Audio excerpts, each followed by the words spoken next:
बोलो नीप करोरी बाबा महाराज की जय, परम पूज्य सिद्धि माता की जय, भक्त वत्सल हनुमंत लाल की जय। मैं doctor Umesh Vajpayee BNK miracles में आप सभी का स्वागत करता हूं। आप सब बाबा महाराज की इन लीलाओं का श्रवण करिए, अपने जीवन को धन्य बनाइए और खूब लोगों को सुनाइए और खुद भी आनंद लीजिए। भक्तजनों, आज की जो बाबा महाराज की लीला है वो झांसी से जुड़ी हुई है। हालांकि ये बहुत बड़ी लीला है, लेकिन हम इसको 2 बार में आपको बताएंगे। तो ये जो लीला है, ये लीला ऐसी है कि बाबा महाराज ने कैसे अपने भक्त पर कृपा करके और उसके बच्चे पर, उसके परिवार पर आने वाली जितनी विपदा थी, जितनी समस्याएं थीं, उनको कैसे हरा, उसके प्राणों की रक्षा कैसे की। तो आज की ये लीला आपको बताने जा रहे हैं। आइए चलते हैं। एक जिलाधिकारी महोदय रहे हैं और झांसी में थे, और ये बात है 1966 के आसपास की, 1966 के आसपास की। वो झांसी में पोस्टेड थे। तो वो संगम गए हुए थे, प्रयागराज कुंभ में गए हुए थे। उस समय उन्होंने वहाँ भक्तों से ये लीला बताई।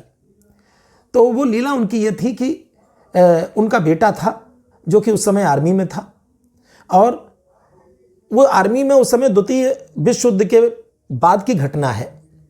तो वो झांसी में जिलाधिकारी महोदय पोस्टिंग उनकी थी, लेकिन ये घटना द्वितीय विश्व युद्ध के बाद की है, तो 66 से पहले की है। और उन्हीं के एक मित्र थे जो कि सर्जन थे और झांसी में ही पोस्टेड थे। तो सर्जन जो है वो बाबा महाराज के अनन्य भक्त थे। वो अक्सर कहा करते थे कि नीप करोरी महाराज जी हनुमान जी के अवतार हैं और परम सिद्ध पुरुष हैं। और तो उनके पास वो दर्शन कराने उन सज्जन को ले गए थे, डॉक्टर साहब, सर्जन साहब, अपने मित्र को, जिलाधिकारी महोदय को। उन्होंने जो कहानी में बताया, तो वो बताने लगे कि उनका बहुत भरोसा नहीं था। केवल एक बार दर्शन किया था नीप करोरी महाराज जी के, लेकिन भरोसा कब से उनको हुआ। तो द्वितीय विश्व युद्ध के बाद जब युद्ध खत्म होने के कगार पे था, तो जो उनका लड़का था जो आर्मी में था, उसके साथ बीती हुई घटना थी। तो एक दिन महाराज जी झांसी पहुंच गए, जिलाधिकारी महोदय के यहाँ रुके। तो जिलाधिकारी महोदय ने उनको बाबा महाराज के बिस्तर लगाए, चूँकि तखत पे ही प्रभु लेटते थे। उस बिस्तर पर प्रभु सोए और जिलाधिकारी महोदय अपना अलग बिस्तर पर जहाँ उन्हें सोना था सो गए। अचानक से रात में प्रभु उठे और एकदम से कांखने और चिल्लाने और दर्द की आहट और चिल्लाहट करने लगे, कम्बल ओढ़े ओढ़े। तो इतने में जिलाधिकारी महोदय भी उठ करके बैठ गए कि ऐसा क्या हुआ, इनको क्या दिक्कत है। लेकिन वो सब चुपचाप देखते रहे, कुछ बोले नहीं। घंटे 2 घंटे तक ये सब चलता रहा। उसके बाद बाबा महाराज ने क्या किया, अपने कम्बल को लपेटा और जिलाधिकारी महोदय से कहा कि इसको ले जाओ और पास में कोई तालाब या नदी हो तो वहाँ पे इसको प्रवाहित कर दो। जिलाधिकारी महोदय ने कहा कि महाराज जी, सुबह प्रातःकाल इसको हम किसी के हाथ भिजवा देंगे। बोले नहीं, किसी के हाथ नहीं भिजवाना है, अभी जाओगे और अभी इसको प्रवाहित करके आओ। तो जब महाराज जी की ऐसी जिद, तो कौन मना कर सकता है। तो वो जिलाधिकारी महोदय ने अपने साथियों को लिया और रात के अंधेरे में ही गाड़ी में बैठ करके, और पास में एक झील टाइप की, तालाब टाइप का था, उसमें जा करके उन्होंने कम्बल प्रवाहित कर दिया। और नया कम्बल था। लौट करके आए तब तक 4-5 बज चुका था। तो उन्होंने पूछा कि प्रभु ऐसा क्या था इसमें, बड़ा भारी था, वजनदार, आपने क्या इसमें प्रवाहित करा दिया और ऐसा क्यों कराया। तो बाबा महाराज ने जो कहानी बताई वो सुन के आप दंग रह जाएंगे।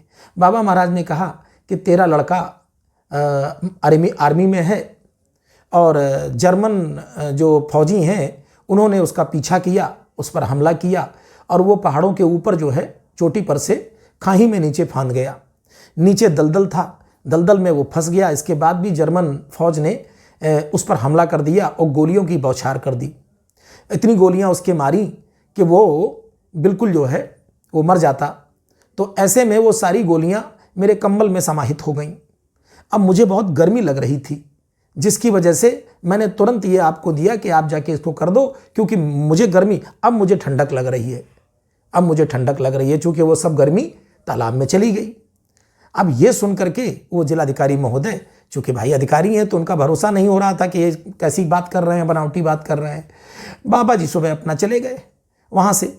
लेकिन थोड़े दिन के बाद उस लड़के का एक पत्र आता है अपनी पत्नी के नाम, और उस पत्र में वही चीज़ें लिखी होती हैं जो बाबा महाराज ने बताई थी। उसने बताया कि पता नहीं कैसे जो है एक अलौकिक लीला हुई मेरे साथ कि जब जर्मन फौजियों ने हमारे ऊपर गोलियां बरसाईं तो एक भी गोली हमको टच नहीं की, हमारे शरीर में नहीं लगी।